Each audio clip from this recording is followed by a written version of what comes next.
Today on Speak Your Mind. Legalization of drugs. Are legal drugs a way to remedy pain or normalize addiction?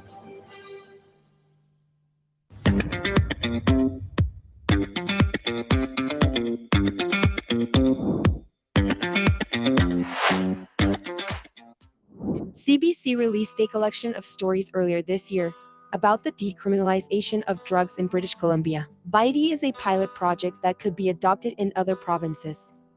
Let's see what they have to say. This is the area where my brother died.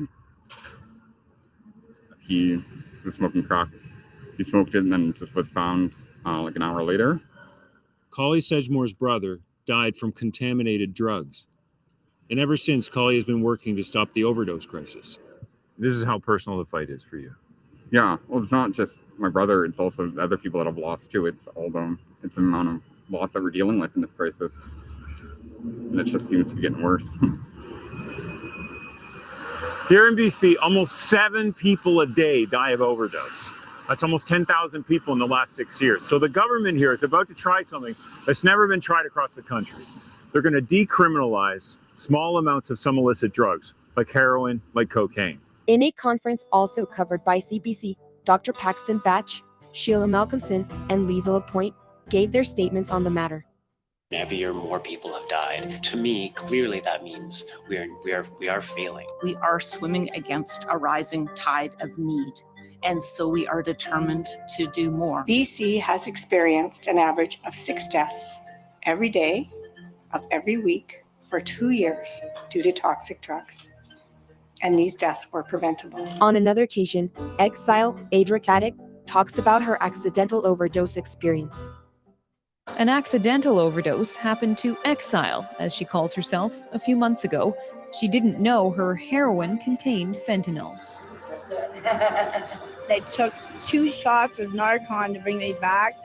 And I tell you, I felt like I was the walking dead. My body was so cold. And while some people can be brought back by Narcan, that's the brand name for the drug naloxone, which can reverse the effects of an overdose.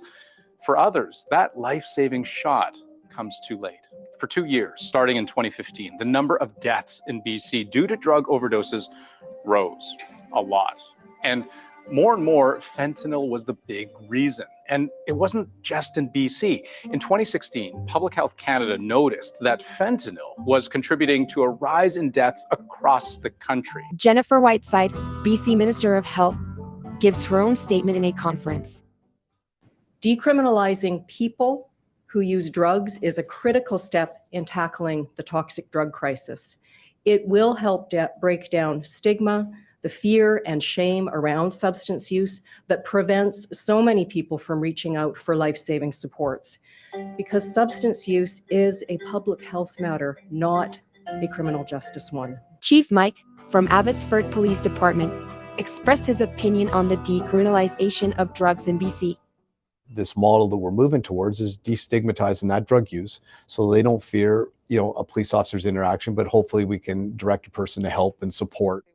Although police chiefs support the move, they worry about the possible increase in public consumption, while others say the way to prevent deaths is to prescribe a safe supply. Although the outcomes of the decriminalization of drugs in BC are still not clear, many people are hopeful that ID will be for the good.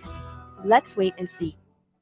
Do you think come February 1st, when you can have decriminalized 2.5 grams of heroin or cocaine, do you think that'll save lives? I think we'll see. I think obviously we're gonna see the impact in terms of the interaction between what happens between law enforcement and individuals on the ground, and I think we'll see what happens. But you're not going to say yes or no. Because you want to see the data. I am going to wait to see. I am going to wait to see what the data tells us. Does it mean anything that on February 1st you can go outside, you have 2.5 grams of heroin or whatever the drug is in your hand, and you're not a criminal? Like practically or psychologically, does that do anything? We got to stop the stigma of that all drug users are criminals. Like, oh, you use drugs, we don't want to talk to you, right? You know what I mean? That's got to stop. Okay, because there's real people who use drugs every single day and function every single day. You know what I mean? And you don't know it. I think that it's not only about decriminalization, it's about getting a safe supply. You know, because I mean, they can say you can carry 1,000 pounds, but if it's bad dope, we're still dead. Good evening, everyone, and welcome to another edition of Speak Your Mind. We're live now through Facebook and through YouTube. You guys who watch us right now on Tuber, we welcome you to the show, and we open up letting you guys know about our topic. But before we go any further, I would love to share with you guys who I am here with today. I am here with Miss Audrey to my left. How you doing, Miss Audrey? Good evening to all. Welcome to our show once again. And I have to my right, Pastor Tavon. Pastor Tavon, how you doing? I'm doing great. Good evening to all those who are watching us now. And Miss Audrey, this person who wants to participate in our poll, they can definitely do so through our Telegram channel, correct? Yes, Pastor, we have the QR code on the screen that they can go ahead and scan. And we have the poll going on. For example, we have here, do you think some people use drugs to remedy pain or simply for the effect? The poll is only for medicinal purposes. They definitely are addicted, or everyone is an adult and responsible for their own decisions. So let us know what you think. Join our channel here and scan the QR code. You know what I love, Miss Audrey? As much as people can say I don't have an opinion, they definitely do have a stance when it comes to legalizing any form of drug. Pastor Tavana, this person who watches us right now wants to give us a call to chime in, to speak their mind, or even send us a message. They can do so, correct? Exactly. They can call us on 877-785-8700. And if they wish to send us a WhatsApp message, they can do so on 437-233-9815. So we open the lines now for you guys. You guys can call us right now in this moment, and we're going to be at your disposal to let you speak your mind completely uncensored. You don't have to worry about anything, obviously. No bad words, but you have the opportunity to share with us. What do you think about the legalization of drugs? And I think we already have our first caller. Let's see if we can connect them right now. I think I have Oswaldo. Oswaldo, do you hear me? Yes, hi. Oswaldo, how you doing? I'm doing good. And yourself? Good, Oswaldo. Oswaldo, it's the question that we have of the night. What do you feel, or what do you think, what is your opinion on the legalization of drugs? The thing is that drugs, evidently, a lot of pharmaceuticals have been done for the purpose of helping, for example, with various diseases, especially when it comes to pain management, because there are certain conditions in which it requires in order to be able to alleviate the pain. But unfortunately, a lot of people have misused drugs and are taking advantage of something that is, for a purpose, a medical purpose, for recreational use. And I think that that's when the problem starts happening, because people start, abusing them, and then they start getting these, getting addicted to them. And which it becomes, and they come and make and add on to that, to become more of a problem to society and so on and so forth. So then, Oswaldo, you think that people who have severe back pain, severe pain with arthritis, if marijuana is a way to alleviate that pain, you think they should just stay with the pain? I think that one of the most important things is to be able to get informed of all the available treatment plans, because obviously there's a lot of things that, right then and there, they will be like, this is the best way or the best treatment plan in order for you to be able to get that, that pain relief and so on and so forth. But the thing is that there are other treatments that could be more effective, and they don't have that side effects of either, becoming addicted, to a certain pharmaceutical, to a certain drug. So it's about medical providers actually providing that information to their patients and being able to educate them, because I think the lack of education and the lack of knowledge is what's actually causing a lot of problems within our society. Because a lot of them, many of the times, there are a lot of medical practitioners that they will immediately be like, oh, use this certain drug because it's going to help you. When in reality, there's a lot of alternative treatments that could actually help alleviate the pain without the need of actually consuming substances that could be addictive.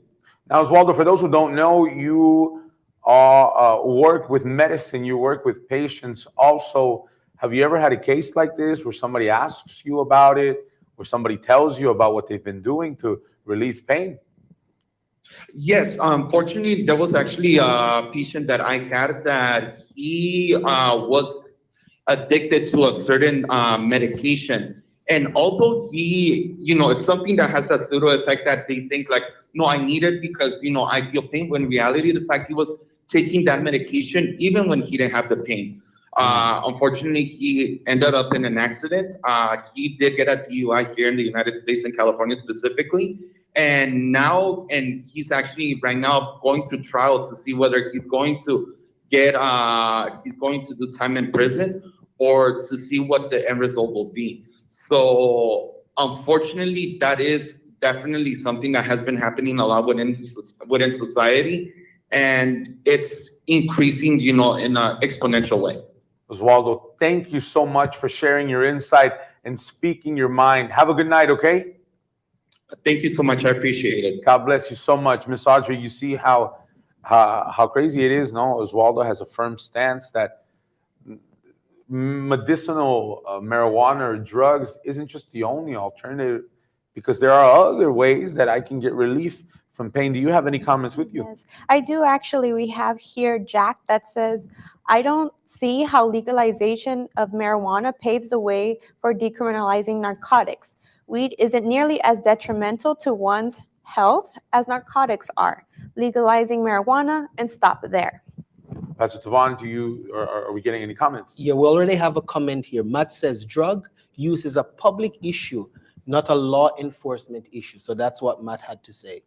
And you see, there is always a before and after when people use drugs. And that's what I want to share with you guys real quick. This TikTok video about the effects of using drugs. If I'm not mistaken, I think it's a gentleman with the name of Dylan. Let's go to him real quickly. And when we come back, we're going to answer more phone calls of people speaking their mind. Using drugs. So at number 5 is Andrew. He was first arrested at 18 years old, and in the second picture, he is only 25. Fourth place is a woman named Linda. And if you're wondering why most of these people have cuts on their face, they basically scratch and pick at their face because apparently it feels like bugs are crawling under their skin. In third place is a woman named Crystal. And the most shocking thing about this transformation is the before and after pictures are only 6 months apart. In second place is an unnamed man who was initially arrested in 2009 for cocaine use, and then in just 5 years he lost his teeth, he dropped a huge amount of weight, and honestly he could pass for someone in their mid-60s even though he's only 47. And in first place is the woman with the glass eye. Now it doesn't say in the arrest report how she lost it, but over a 10-year period she was arrested multiple times for drug use, and in her last mugshot she is almost unrecognizable. And tomorrow I'm posting part 2 of what people look like after they quit using drugs. And you see right there the transformation of how somebody is before drug use and after drug use. Please speak your mind with us. Pastor Tavan, this person can call us or even send us a message through WhatsApp, correct? Exactly. 877-785-8700 is the number to call. Or this person can feel free to send us a WhatsApp message on 437-233-9815 to leave their comments. And Miss Audrey, if this person wants to join in our survey, they can also do that. We're going to put right now the QR code that you can scan. Take your phone right now. You can scan at the bottom of our screen and they can join in, correct? Yes, that's correct, Pastor. So we have even the following questions here on our poll. So do you think that it's only for medicinal purposes, or do you believe that there definitely can be addicting? Or everyone is an adult and responsible for their own decisions. So let us know what you think and join our poll here before we conclude for tonight. And I think we have another phone call. Ashley, let us connect Ashley and speak with her. Hello, Ashley, do you hear me? Hi, yes, Pastor, I can hear you. How you doing, Ashley? I'm doing good, sir. Good, good. Look, the question that we're asking everybody is about the legalization of drugs, especially medicine. What's your stance on it? What's your opinion? Speak your mind with us.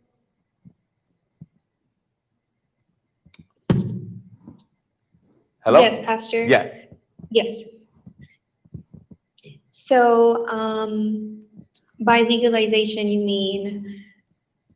In other words, they allow it for medicinal purposes. But fair warning, there was a report about something that occurred in Vancouver here in Canada about somebody who was getting prescribed meth for medicinal purposes. But what they ended up finding out is that the person not just only used it for their pain, but they also used it because they became addicted to meth. Things like this, topics like this, Ashley, where do you stand on that? Well, me personally, I think it's a drug, obviously, that can become addicting. So prescribing it to somebody, I don't really agree with it, I can say, because it's just things like this. I feel that the more we use, it's like our body gets used to it. And it becomes a need. It's like a habit. And it's something that can become very controlling over us. So it's like where you even, I can say, lose control of yourself, Yeah. your body, just because it just becomes a habit. Like other drugs, I don't know how to explain it well, like a thing that you do every day. And it doesn't even become like a medicine, like you say, for pain. It's just like a habit. Now, Ashley, what do you say then to people, because majority of the people who use it for medicinal use are seniors who are looking to relieve their pain? What do you say to them? Do they just stay with the pain? Do they just bear the pain? No. I feel like maybe there are other ways than a drug as strong as, like you mentioned, either meth. But Perfect. Ashley, thank you so much. Last question. Have you ever, in any situation, maybe for medicinal purposes, or maybe your own use, have ever had an effect of using a recreational drug in your lifetime? I myself used to depend on weed to calm my anxiety, and also Xanax and acid. And it's like I mentioned, it became like an everyday habit, where it's something that your body, it needs it, like it like survives on it. Like So it wasn't even so much to calm your anxiety anymore. It was literally just because you wanted it. Yeah, it was because I wanted it. Like my body asked for it. It wasn't even moments where I would even feel my anxiety attacks going on. It was just like a thing to wake up and smoke weed later, and also have edibles and something just constantly it was just something that it became a habit, and it was just something like a way of living. It's a way that really just I can say personally was killing me, because it was taking my life away. Ashley, thank you so much for sharing your insight, for speaking your mind. Have a good night, okay? God bless. Okay, thank you, Pastor. Ms. Audrey, do we have any more comments? Yes, we actually have someone that said that they actually agree with Oswaldo. It's the lack of knowledge that the person has on the remedies that they can receive to relieve the pain.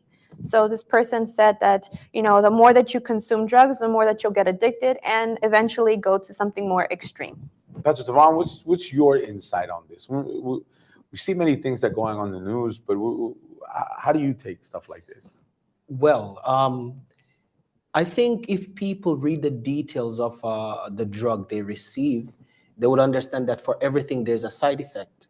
Because naturally, when you go to the pharmacy or you collect any drug, there's always a care label that is attached to it that gives the details of what can be the side effect or what it may lead to, if the harm is going to be not just psychological, but it's going to be physical, in the sense that the person might start to have kidney problems. So it always gives a detail of the side effect. And I think what should be done in most consultation, it should be like a one-on-one talk with the patient, and not just a paper to read, but to give a breakdown and the details of what the person should do.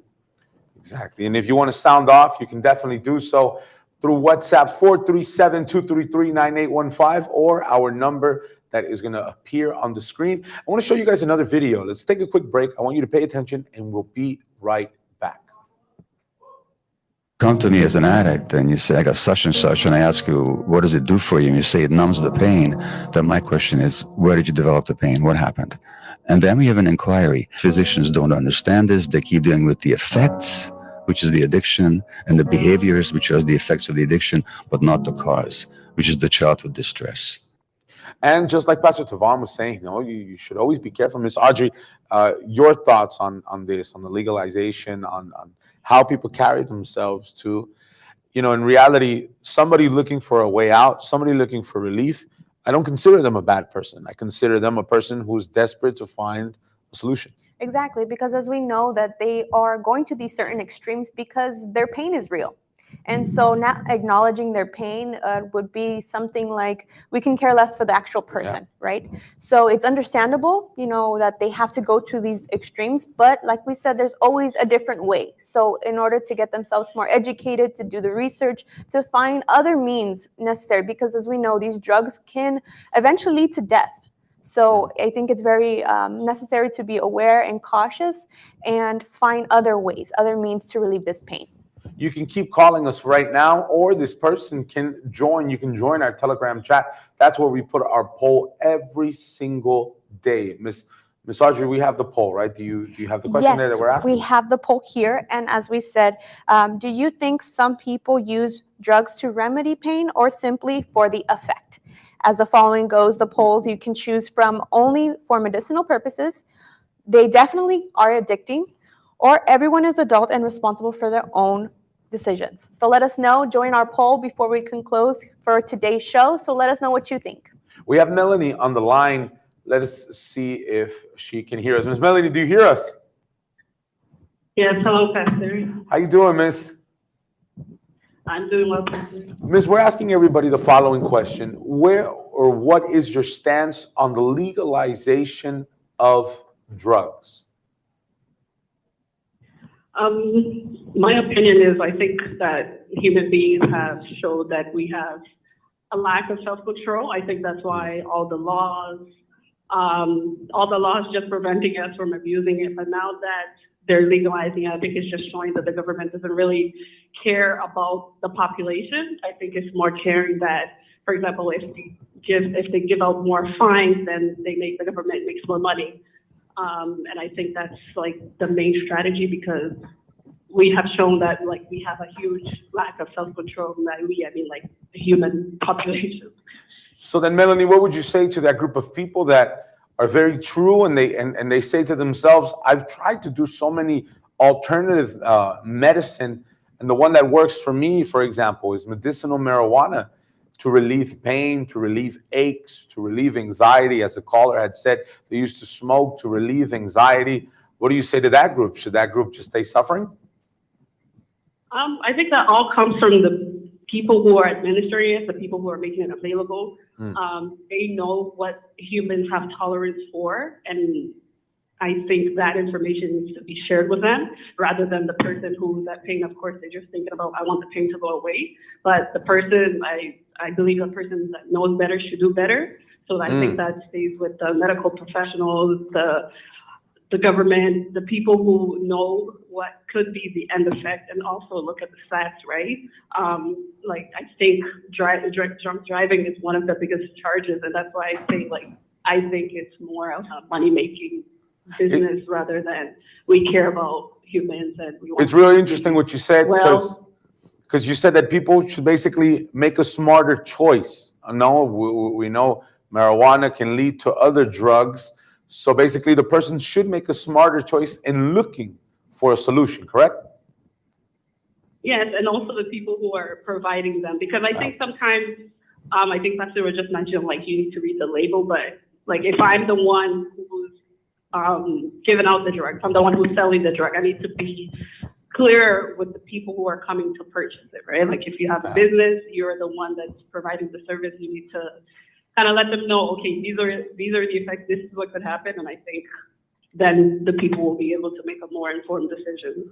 Melanie, thank you so much for speaking your mind with us. Have a good night, okay? Thank you. Take care. You can keep calling us right now, the number that appears at the bottom of your screen. But, Pastor Tavan, we've been getting phone calls. We already have your insight, a little bit of Ms. Audrey's insight. I think we should go to the streets now. We should ask what the streets think. Pay very close attention. We'll be right back.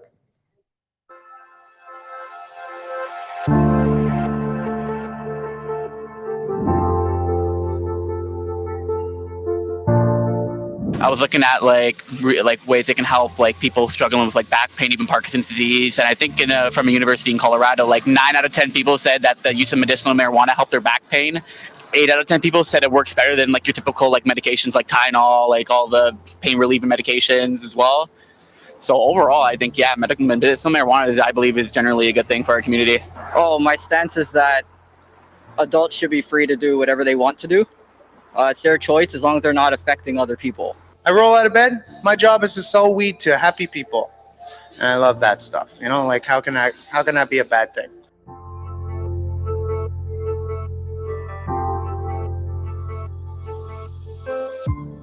Well, I think there's a black and white to it. There's a lot of things that can help. It reduces crime when it becomes legal. It can help people with problems and addiction, but after that, I mean, like it can cause a lot of abuse in the system. People just giving up prescriptions like it's candy. So like I feel like meth and all those drugs are on a different level compared to medicinal marijuana. I totally against the legalization of drugs because drugs doesn't help people. It damages you. It kills people, and especially when the young ones that use it, it's bad. So I against it. That I do not agree with. I think that's horrible, and people that have that issue definitely need to find other ways to get help, because looking at the bottom of the barrel, you're not going to find help. You got to stay away from using medical drugs, not recreational drugs, like heroin or painkillers, things like that. Like I have family members that have gone through painful addictions like that. So yeah, I'm strongly against using them as recreational. If you need your medicine, that's different. I think it's good overall, maybe to legalize drugs, but only certain drugs, maybe. Tengo entendido que es un programa piloto aquí en Canadá. Yo creo que solo queda ver cómo funciona, ¿no? Cómo procede el consumo y sondear las consecuencias que tiene, ¿no? El hacer el consumo legal. Y ya yo creo que dentro de eso se concluye si se deja permanente o no y qué riesgos puede tener, ¿no?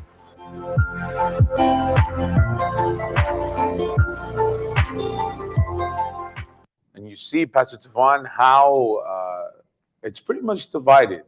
A lot of people, especially when it comes to medicinal marijuana, it's as if they're okay with the idea, but I think that's where they draw the line. They're okay with marijuana, but when it comes to meth and fentanyl, I think that's where they kind of say no. Do you have any more comments? Exactly. We have comments here of Grace. She said once Canada legalizes cannabis, I actually quit after many years of abusing it. So it's the opposite. Instead of being motivated to do more.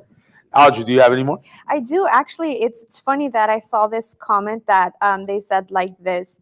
I would say legalizing would be pretty good a prevention, but to be honest, because all of my friends who smoke began as kids where it was like, oh, I've done something forbidden, now it's cool. Legalization now would attract users usually, sure, for curiosity, of course, but the drug now that if it's illegal, they have no need for it. And I think we have more phone calls. I don't know if we can connect any right now.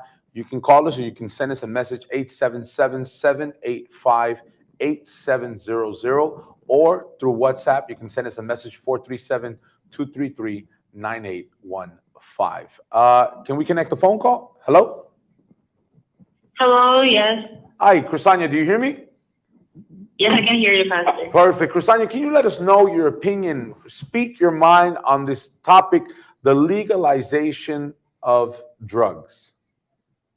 Okay, so Pastor, I do not agree with it being legalized, especially for like medicational like purposes, especially within my peers, teenagers.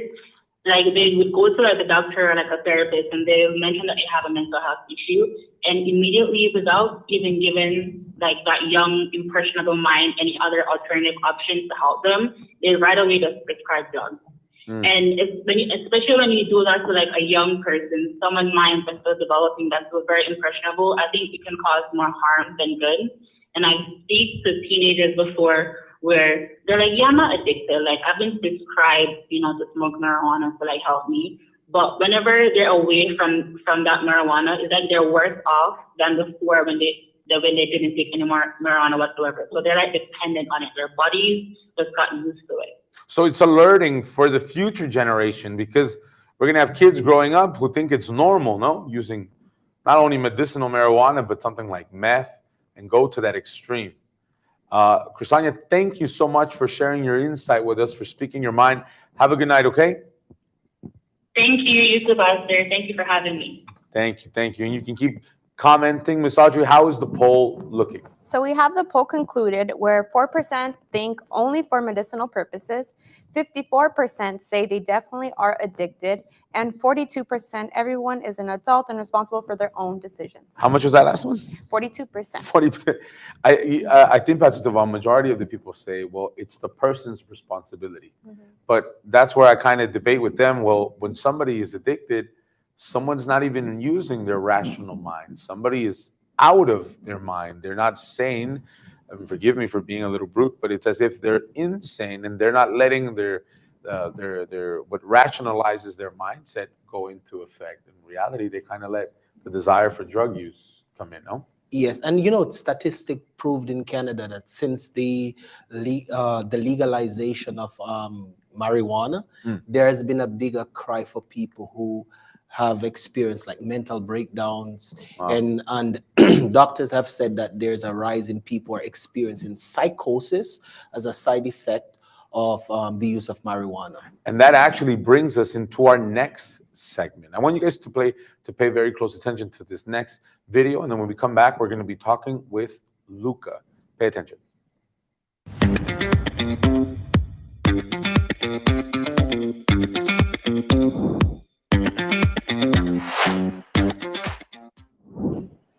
Many people cope with pain on a daily basis, and for some, that pain can lead to addictions to the medications that provide temporary relief. But a new University of Florida study suggests doctors don't receive enough training on prescription drug abuse and addiction problems. UF researchers say new treatment programs must be developed to help manage a patient who is addicted to pain medication.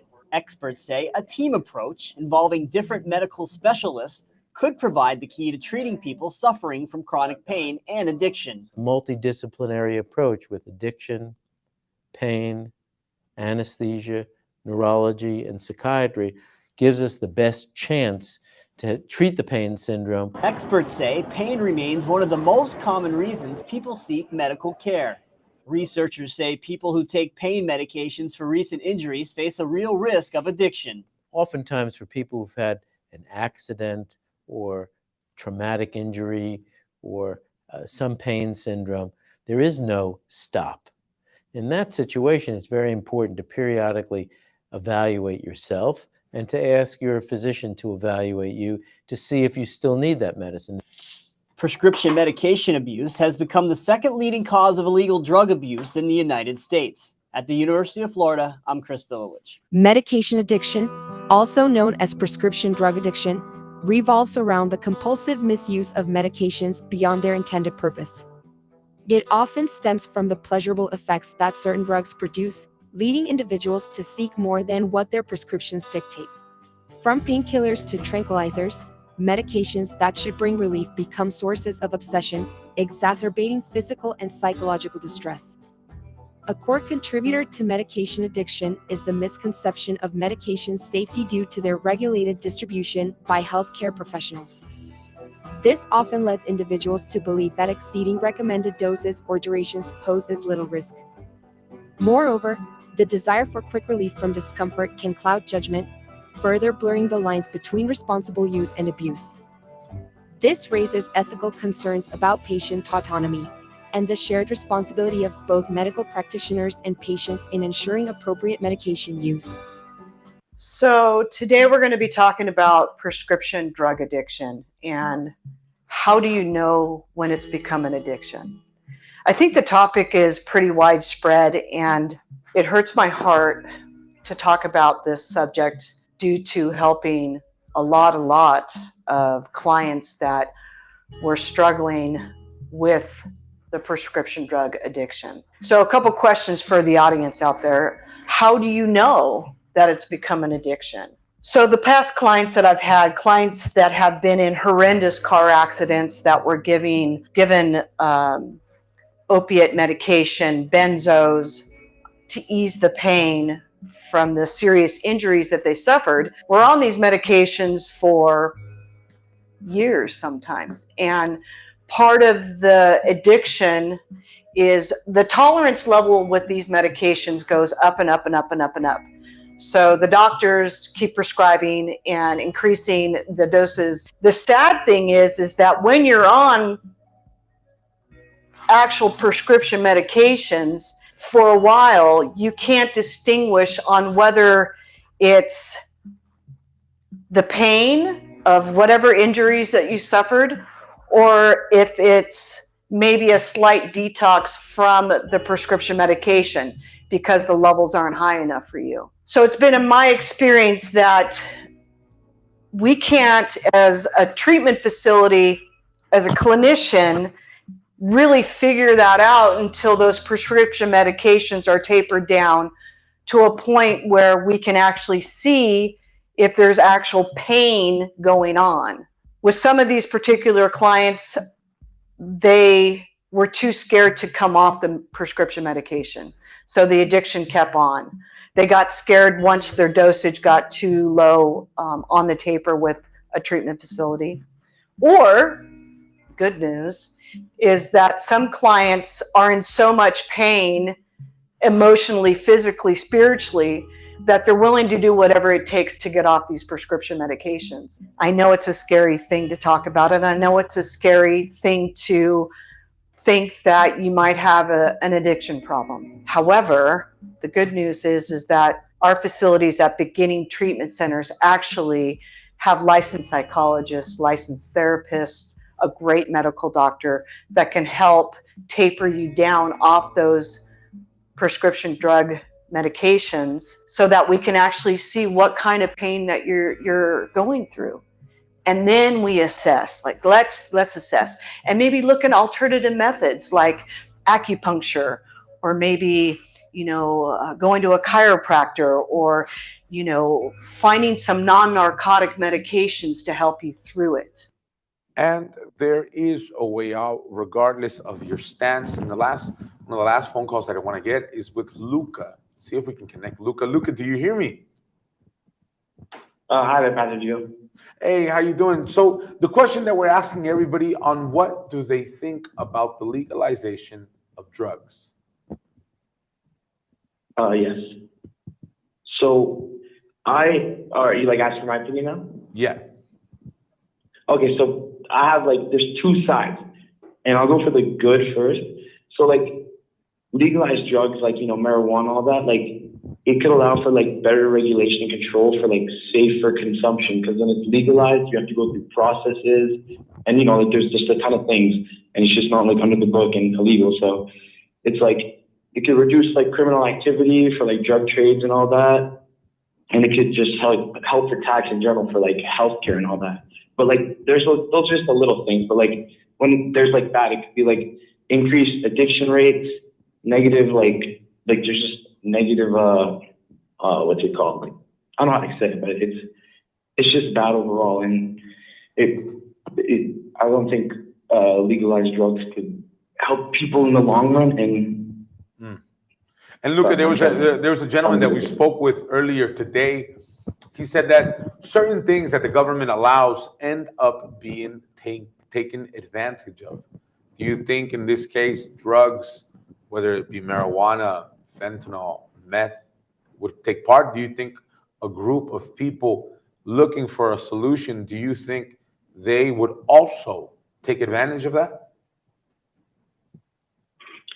I think honestly, yeah, definitely. Nowadays, some people are, when it comes to growing marijuana, some people go under and do more, and the government won't see that. And then with those other drugs, I don't know how to put it in a good way, but all I know is that it's definitely getting taken advantage of, and it's not being seen, and they're ignoring it. So overall, I guess for the small reasons, for the reasons that are a bit more convenient in terms of relief, you're okay. But when it comes to passing the line, or a thin line in reality that we have, that it comes from our sanity to being addicted to a drug, that's where you say no. Yeah. Perfect. Luca, thank you so much for speaking your mind, okay? All right, thank you. Have a good night. You too. And Pastor Tavan, do we have any more comments there? We have the final comment here. This person said something very interesting. Trinity says drugs should be legal, and the unthinkable war is drugs should be legal. The unwinnable war in drugs should stop. It's not worth fighting against it. So that's someone's comment. All right. Well, they have that opportunity to share their opinion also. I want you guys to pay very close attention to this next story that we have of David, somebody who overcame addiction. And maybe you or you know somebody who also has that type of problem. When we come back, I'm going to be sharing with you guys my take, my opinion on the legalization of drugs, and we will further on in this conversation. We'll be right back. These are results of faith. My name is David, and I am 21 years old. I began to use drugs at the age of, I would say 14, 15. And it all started because I would feel alone. I would feel depressed. You know, I had a family. It's not like I didn't have a family. I had a family, brother, you know, a sister, my parents were together. But I would always feel like, you know, they wouldn't listen to me or they were not there for me. And one of the main things was, you know, my sister started consuming drugs. She would go out. She did all these things. You know, I would judge her a lot. I'd be like, oh, you're an addict. You're this, you're that. And eventually I was like, you know what, but what do they feel? Why do they, you know, they like that so much? And I decided to try it. And at the beginning, I didn't like it, but I had, you know, I wanted to feel like fit in. I wanted to fit in with them. So then, you know, kept trying and consuming to a point where, you know, I kind of got a little bit used to it and started liking it. I started with marijuana, then it led to alcohol and prescription pills, which is, you know, something that I would, you know, break down the pills and snort them or consume them. Then after that, I got introduced to coke.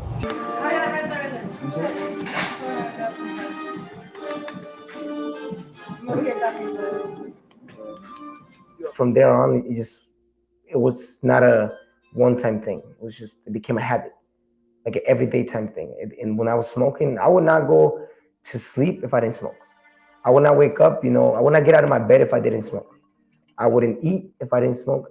I would not go any places with friends if I didn't smoke. It was already a every 5-minute type of thing. So in order to, you know, fulfill my addiction, I started selling drugs, started selling weed, and then lived from that, started selling the prescription pills. All my addictions I started selling because I made money, my God. You know, my priority was, you know, making money. I didn't care about, you know, if I sold drugs to a little kid, if I sold drugs to one of my friends' mom, guys that I knew that, you know, they had kids, coke. So there was no sympathy in it. I was just did it for the money. And it just led me to, you know, losing myself. Because at that stage, you know, I was so involved with drugs, involved with moving weight, that I had people, you know, seeking me because I owed them money. There was a shootout that was right in front of my house, and all my family was outside. And it was by, you know, just the slightest hit that, you know, my little brother didn't get hit by a bullet. My cousin's car got hit by every single bullet that was shot. It was very, very tough, you know. It was that period of time that I was far from God. It was hell. It was like me living a life that was hell itself, because I wasn't happy. I also, you know, always would be on Snapchat and record myself, you know, showing off people, you know, the money, showing people off, you know, me smoking, being with friends at parties.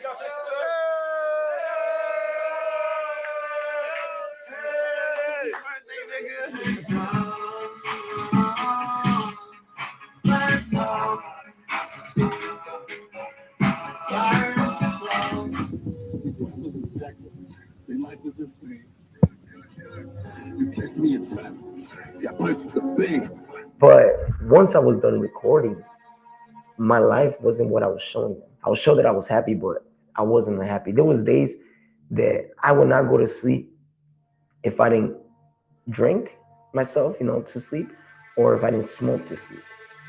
And there was nights that I would cry myself to sleep because of the things that I was going through. I was lost. I didn't know what was the meaning of life. I didn't know what it was to feel, what it felt like being sober. It just slaved me. One of the reasons that I started coming to church is because my parents were praying for me. I never knew that they were praying for me, but my mom and my dad were doing those chains of prayers at church, the Universal Church, and they didn't, physically they didn't see it, but spiritually they were defeating what was, destroying my life. One day I came to church, wanting to know what the word of God was, I want to see what God's going to speak to me. And I got there and I just sat down and I fell asleep the whole service.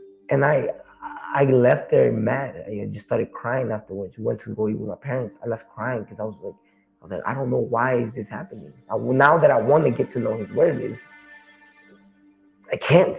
And then my dad had told me, he's like, don't worry, it's a tough fight. I'm gonna tell you one of the things that I did. You're here because we put you in the altar. I'm like, what do you mean you put me in the altar? And that decision was one of the things that got God's attention, and God just started working inside of me. There was just starting to be changes in me that I never thought that I could make. Started opening up my eyes, started speaking to my parents, little by little, and I started coming to church without them inviting me. I started living that faith, placing my life in the altar day by day, and here I am, helping out the youths now and fighting for my salvation. And so we see in the life of David how he was able to overcome those addictions. And well, now we're getting to the last moments of our program, but I would love to speak my mind with all of you. But maybe you are somebody who has a problem with addiction. You say, Pastor, I use drugs to alleviate that pain. I don't blame you, nor do I judge you. Because in the reality, you looking for a way out, to me, it's not a bad person. You are somebody in need of a solution. But if I'm not careful, if we're not careful, then we can find ourselves, as they say, knocking on Pandora's box and unlocking a bunch of things that we don't know more of the consequences of drug use.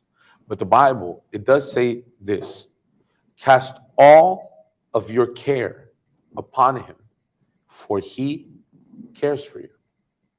Regardless of what problem you face right now, there is someone who has the power to deliver you, to free you, and to restore you. And that is Jesus. And what we want to do right now is pray for you. Pray for you guys who watch us right now, who feel as if there's no way out, feel as if there's no solution. I invite you guys to have a cup of water with you ready. I'm going to take a quick break. We're going to listen to a song, and when we come back, we're going to be praying in your favor. So don't go anywhere. If you want, take a quick run to the kitchen or whatever, get a glass of water, and we'll be right back to pray in favor of all of you.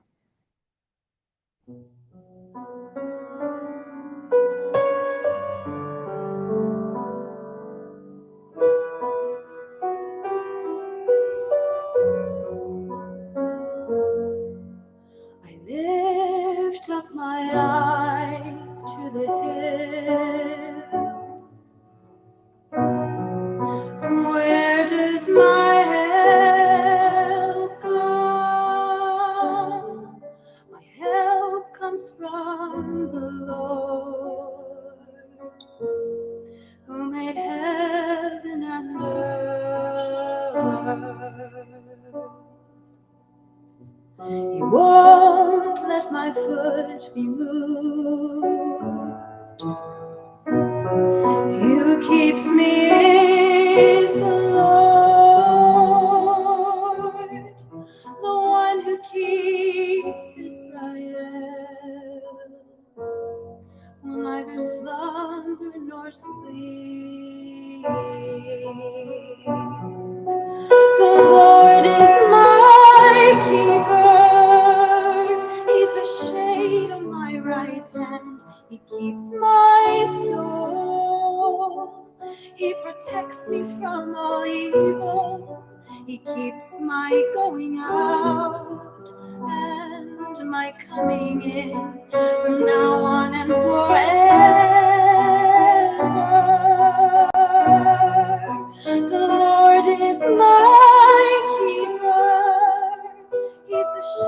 feet on my right hand. He keeps my soul. He protects me from all evil. He keeps my going out and my coming in from now on and forever.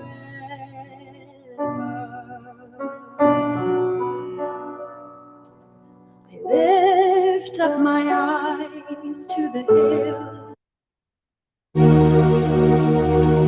Prepare a glass of water or get closer to your television screen. At this moment, we will have a special prayer to your name. My God, in the name of the Lord Jesus Christ, I join forces with Pastor Tavon, with Miss Audrey, to intercede in favor of this person who watches us right now. This person, my God, who probably finds themselves, just like we mentioned, they're not bad people, but they're people in search of a solution, desperate for a way out. Whether that be people addicted to drugs, addicted to alcohol, fentanyl, meth, or people who feel lonely right now, who feel as if there's no way out.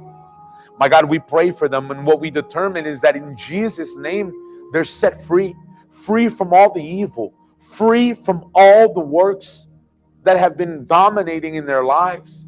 My God, we determine that this cup of water that finds itself next to the TV or in their hands may be blessed. That in the moment they drink of this water is not a common water. It's not a whatever water, but a water that comes from you, and that you give them that faith, that strength, and disposition to leave their place and to come here so that they can see the same God that transforms lives here. He will do the same for them. I place these people in your hands and I bless them.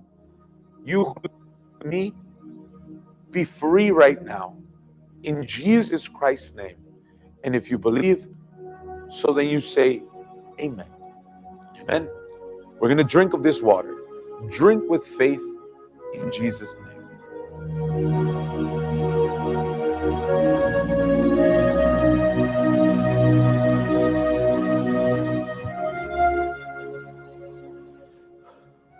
We invite all of you this Sunday to our gathering of faith and miracles. Pastor Tavon, this person is going to have the opportunity to be with us this Sunday at 10 o'clock in the morning to see how the power of God is transforming the lives of so many people. Exactly. They were able to see through the testimony of this young man who was addicted.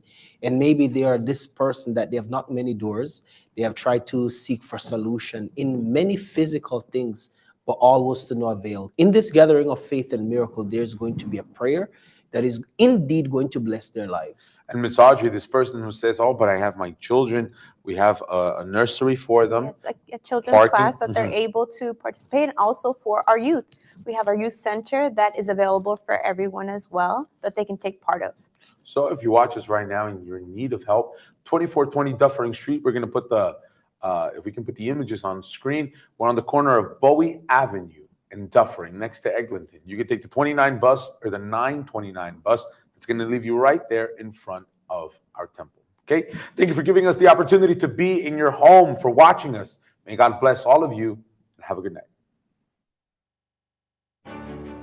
Join thousands of people every Sunday at 10 a.m. in one faith.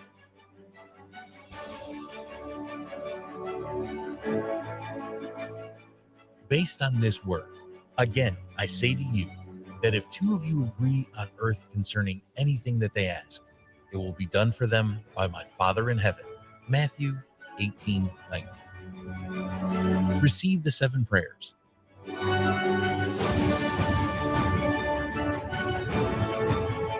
I don't know how long I had that disease, but the way I found out is I had went to the doctor to have my annual physical. So they called me about the results and told me to get to the hospital because my sugar was so high that was threatening a stroke. So I participated in drinking the blessed water. Faithfully, I did it every day. I just continued. in my faith and coming to the church and fighting against it. Deliverance. I was a victim of witchcraft. My mother sacrificed me since I was young. I couldn't walk. I was paralyzed for a long time. I don't remember half of my life. I remember being in the hospital. It was King County Hospital. I remember that I had to learn how to walk. I had to learn how to write. I saw demons. People think that evil's not real. It is real. I went to a lot of churches, like 23 Christian church. And I never felt like I felt when I came to the Universal Church. But when I came to this ministry, from the very first time that I stepped through that door, I knew there was hope in this church. Prosperity. I had a business that was doing at one point rather well and went down substantially, and experienced just hard times trying to bring it up. I experienced also 3 deaths in my family. My mother, my father, my brother passed away. Then we had the recession, and I really never recovered from that. And it's still hard times, but since I've been coming to the church here, my business is starting to recoup. I see opportunities where my phone is ringing. I want this house built. I want this done. My business is starting to take off to another dimension. Family. I was about to separate with my husband, and during the time I was coming to church, I learned to forgive. And when I learned to forgive, I started working on my relationship with my husband. And when my husband never opened up to me, never told me what was going on with his life, until one day I got a knock on the front door, and it turned out to be the police. And I had to learn, okay, God, you are here. I learned through the church, through tribulations, you use your faith. And that's when I said, hey, God is talking to me. This is a way I'm going to find a solution to my problem. Love life. My husband and I were very happy, loving. Everybody in the neighborhood know us and always want their relationship to be like our relationship. Our relationship was an example that people wants to follow. Until one day I found out that my husband had someone else. And that turned me into a bitter and an angry person. Me surrendering my life to the Lord, I got baptized, was filled with the Holy Spirit. Now I have no hate. I'm not angry. I want to even save other people. Try to counsel other people who are going through problems in their marriage. Encounter with God. The suffering in my life, it started with me just basically having pain all over my body. And my mom took me to the doctor. They could not figure out what was wrong with me.